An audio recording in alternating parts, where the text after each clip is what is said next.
Estamos en la mesa 1, modalidades emergentes de educación, y la ponencia se llama El reto de la educación virtual ante la pandemia. Le damos la bienvenida a la maestra Carmen de Lourdes Larraque Espinosa. Muy buenas tardes, muchas gracias por la invitación y la aceptación de esta ponencia. Voy a intentar compartir, si bien creo que estamos bastante más familiarizados con las otras plataformas, pero vamos a intentarlo.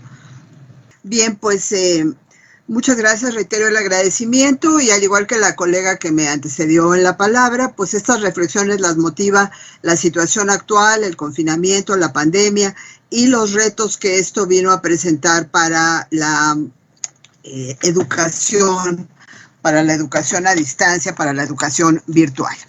Este estudio y estas reflexiones tenían como subtítulo Cuando el destino nos alcanzó. Después decidí que era poco seria la denominación y decidí omitirla, pero en realidad pues creo que eso es lo que básicamente estaría yo planteando. ¿Qué ha pasado o qué pasó en términos de situación emergente ante el confinamiento? Sin quererlo, esta presentación pues va a tener un carácter un poco transversal, porque voy a partir del estudio que se hizo en 2016 y de ahí contrastar un poco si los retos que planteaba el estudio de 2016 se pudieron realizar o no. Como contexto global, y no voy a abundar en eso por cuestiones de tiempo, pues sabemos que nos mueve todo este asunto de la economía globalizada, una revolución tecnológica y una revolución informática que derivaron en la existencia de las nuevas tecnologías y que a la educación le afectan de manera particular por las condiciones en las que se da el intercambio del conocimiento, los efectos culturales, y porque de alguna manera se nos englobaría en el ámbito de la sociedad de la información o bien de la sociedad del conocimiento. Recordaremos muy brevemente estas dos nociones, ¿no? ¿Qué entenderíamos por sociedad de la información? Aquella en donde el entorno sociocultural y económico pues va acusando cada vez más el impacto de las tecnologías, y esto incide de manera directa en la creación, distribución y manipulación de la información. La UNESCO estableció esta denominación y los países pretendemos ubicarnos al formar parte del proceso globalizador en la sociedad de la información.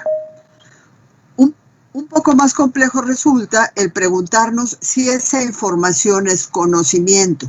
Sabemos que hay una gran cantidad de barreras a vencer y de obstáculos para que realmente esa información, que sobre todo en estas condiciones están recibiendo los alumnos, ya lo comentaba la doctora, con dificultades, con obstáculos, con problemas de conectividad, con problemas de rechazo, de limitaciones en muchos sentidos, si realmente se está transformando la información en conocimiento. Esa sería una dimensión más de corte social, cultural, política, y lo que yo abordo en los siguientes minutos abordaré, que es la institucional, ¿no? Hasta donde también esto tendría que permear las estructuras institucionales. Bueno, otro elemento contextual que no podemos dejar de tomar en cuenta es que parecerían ir en sentido divergente la revolución digital, a la que evidentemente estamos asistiendo en todo momento y que nos va presentando avances muy sustantivos del conocimiento, pero frente a la incomparable o imparable brecha digital, con sus dimensiones tecnológica, económica, de información, y lo que básicamente yo abordo, que es la participación. Entonces, aparentemente, mientras más avanzan los conocimientos digitales, más nos encontramos en una precariedad en términos de sobresalir y sobresaltar esta brecha digital. Bueno, la indagación del 2016, que formó parte de mi tesis de doctorado y que fue muy atinadamente asesorada por el doctor Barrales, pues me llevó justamente a preguntar qué pasaba en la Universidad Pedagógica Nacional, Ajusco, y muy concretamente en el programa académico en el que yo participo, que es el de Sociología de la Educación. En general se palpaba un uso limitado de los recursos digitales que no me permitían sentirme cómoda con la denominación sociedad de la información. ¿Qué estaba a primera vista dificultando este uso de los recursos digitales? Pues en primer lugar, el rol tradicional del maestro, como veremos en una gráfica posterior, está sumamente arraigado. Entonces este rol y esta metodología expositiva al momento de dar clase, pues sigue siendo fuertemente impactante dentro de la licenciatura. Ello se explica en gran medida por la media de edad. Es una planta de profesores de tiempo completo cuyas plazas se obtuvieron en promedio hace 25 y 30 años, ya muy en la línea de la jubilación, pero que mientras sigan realizando su tarea docente, lo hacen pues bajo los cánones preestablecidos, donde obviamente esto que comentábamos de la brecha digital se acentúa. ¿Qué otra dificultad se enfrentaba? Pues que los contenidos que se imparten tienden a ser contenidos, digamos, que afines a la parte expositiva, ¿no? Los alumnos dirían, son materias de rollo, ¿no? Son materias de verbalidad, de oralidad, y esto, pues, evidentemente no hace muy necesaria la digitalización de la docencia. Y por otra parte, ya en el marco institucional, pues si bien la universidad había tomado conciencia de la importancia de esta formación en el ámbito digital, diríamos que las acciones fueron muy tibias y muy voluntarias, ¿no? Cada profesor podía, si quería, vincularse a algún mecanismo de capacitación. Entonces, bueno, básicamente aquí tenemos lo que se pretendió indagar, ¿no? Cuáles eran los efectos que tiene el uso de herramientas digitales y cuáles eran los factores contingentes, estructurales, personales, que estaban limitando el uso de los recursos. ¿Qué se encontró dentro de los parámetros más significativos del estudio de 2016?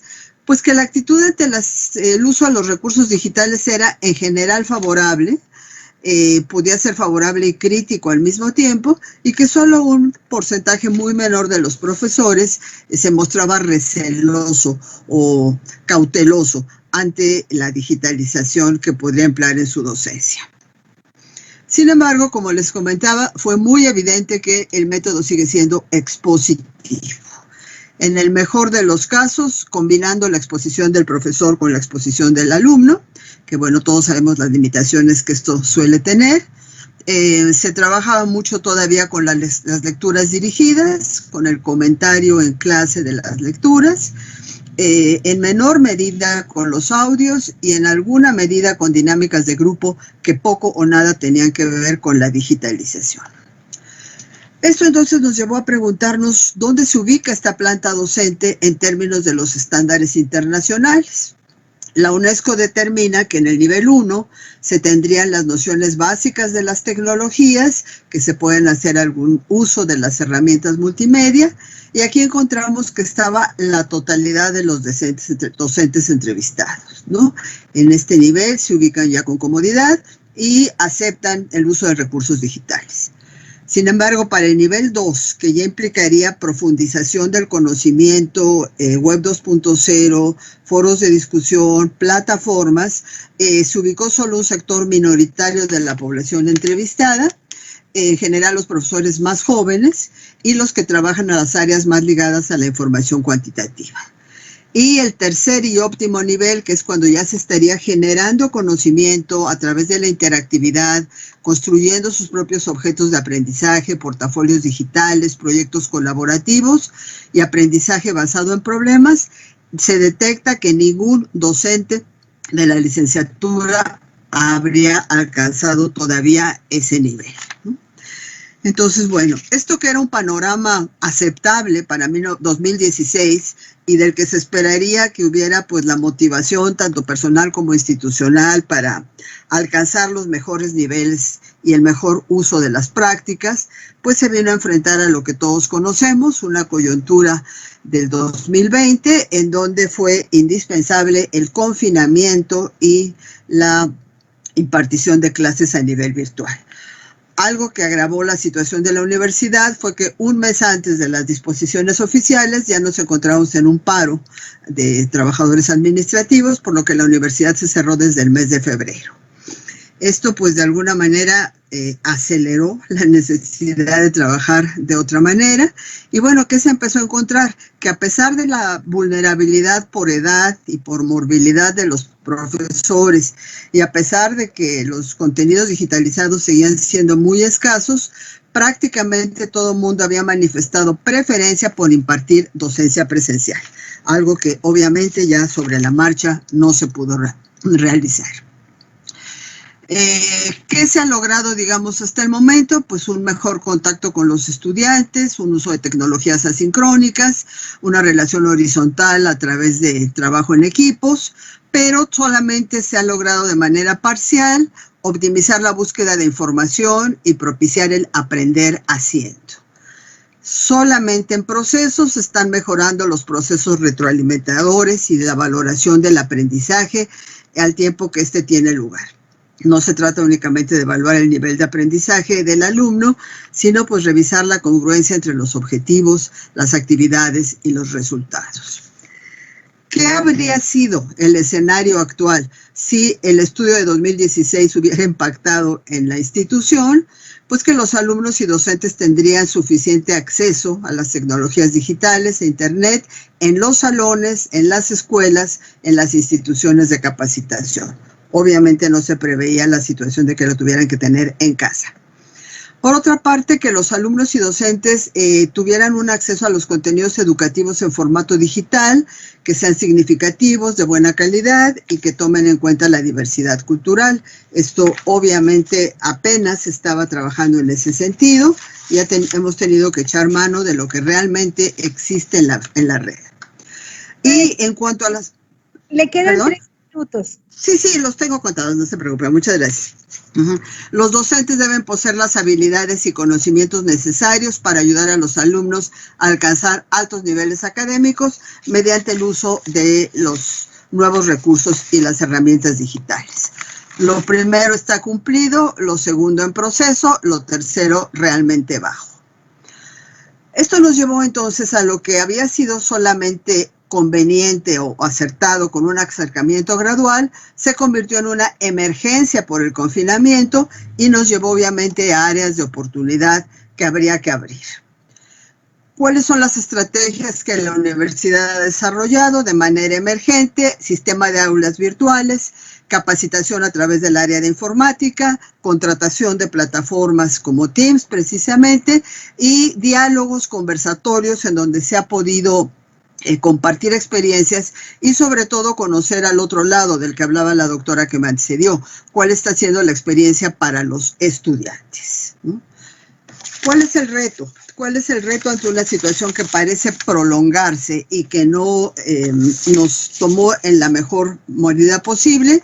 Pues resulta necesario el transformar nuestra docencia en algo que tenga el enfoque pedagógico centrado en el estudiante, modificar el entendimiento y la puesta en práctica del rol del docente solo como facilitador, ya no como un conferencista verbal, avanzar sustantivamente en la digitalización de los materiales y modificar sustancialmente nuestro expertise en el uso de las TIC, de las TAC e incluso de las TEP. El docente de hoy cumple un rol muy diferente del que nos está costando hacia el cual nos está costando mucho trabajo este tránsito. El reto está planteado, las estrategias desarrolladas, el avance desafortunadamente todavía es poco significativo. Les agradezco mucho su atención.